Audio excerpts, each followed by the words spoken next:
one gets asked, you get asked, if you're me, by believers, well, how come there's something and not nothing? It's a very good question. It's actually a very important question. It's asked from the point of view of something, from the point of view of the only species we know of anywhere that could ask that question. It looks out onto vast expanses of nothingness, where nothing is happening and where there is no life. So you have to make the assumption that you are there and that so you know how all that goes.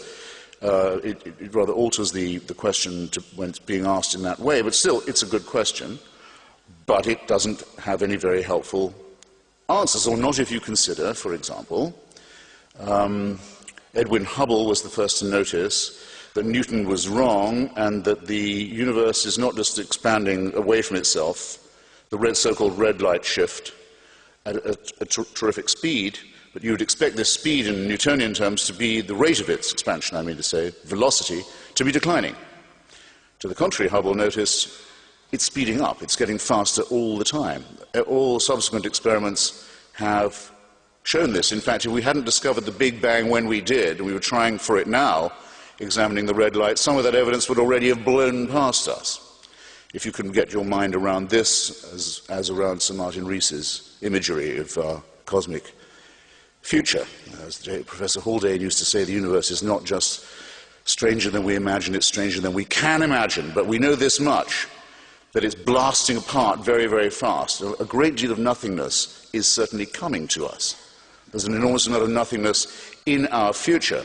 And even if we aren't prepared to wait for that, or to wait for species change to overtake us, we can see already in the night sky the Andromeda galaxy on collision course with our own.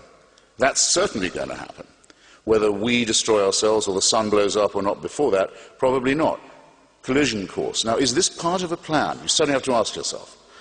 Is that part of a plan? If so, whose plan is it?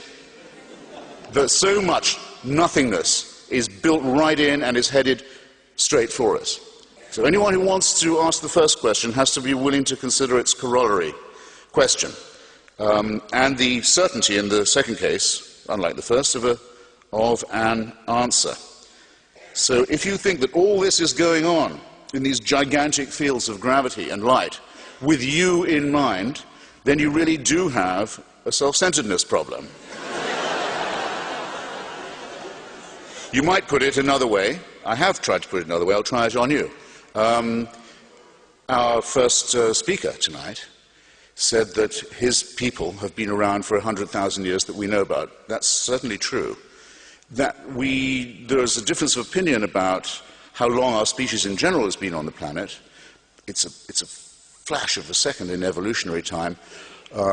Richard Dawkins thinks it might be as long as 250,000 years. You make it 250,000. Francis Collins, the man who did the DNA decoding, the Human Genome Project, who is, by the way, another Christian scientist, or rather, scientist who is a Christian. I won't make that mistake again. You know what Mark Twain said about the work of Mary Baker Eddy, the Christian Science writer, founder of it, her books? Chloroform in print, he said. This is a digression. It's a digression. Francis Collins says at least 100,000 years. We can show we've been around for that long. It's quite a long time. I'll take 100. Never mind. I don't need 250,000 for my point. Make it 100,000. 100,000 years, our species have been around on this speck. Born, usually dying. Actually, a great number of them in childbirth wouldn't have got beyond being born.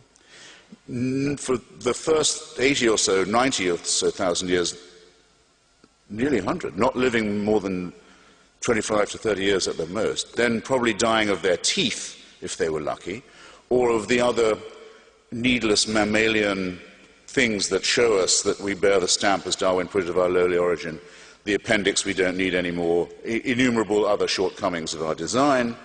We're designed to live on the savannah that we've escaped from. Terrible disease, suffering, misery, malnutrition, and fear. Where do the earthquakes come from? Why is there an eclipse? What are the shooting stars doing?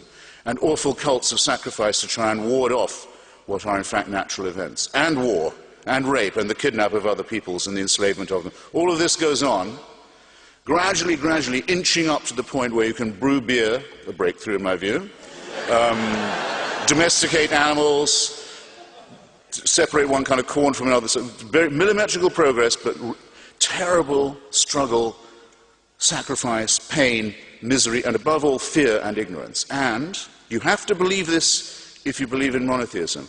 For the first 97, 98,000 of this, heaven watches with indifference. Oh, there they go again. That whole civilization's just died out. Well, what are you going to do?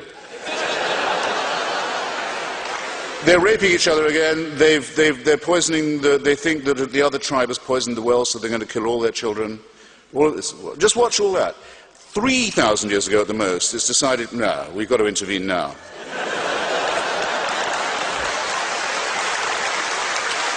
You have to believe it. You have to believe it. And the revelation must be personal, must appear. So we'll pick the most backward, the most barbaric, the most illiterate, the most superstitious, and the most savage people we can find in the most stony area of the world. We won't appear to the Chinese, who can already read.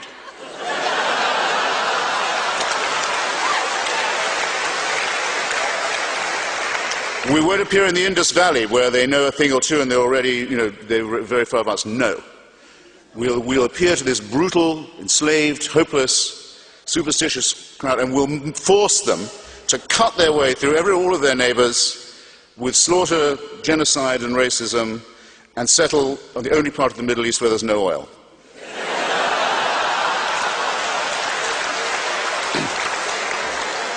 And all subsequent revelations occur in the same district. And without this, we wouldn't know right from wrong. Now,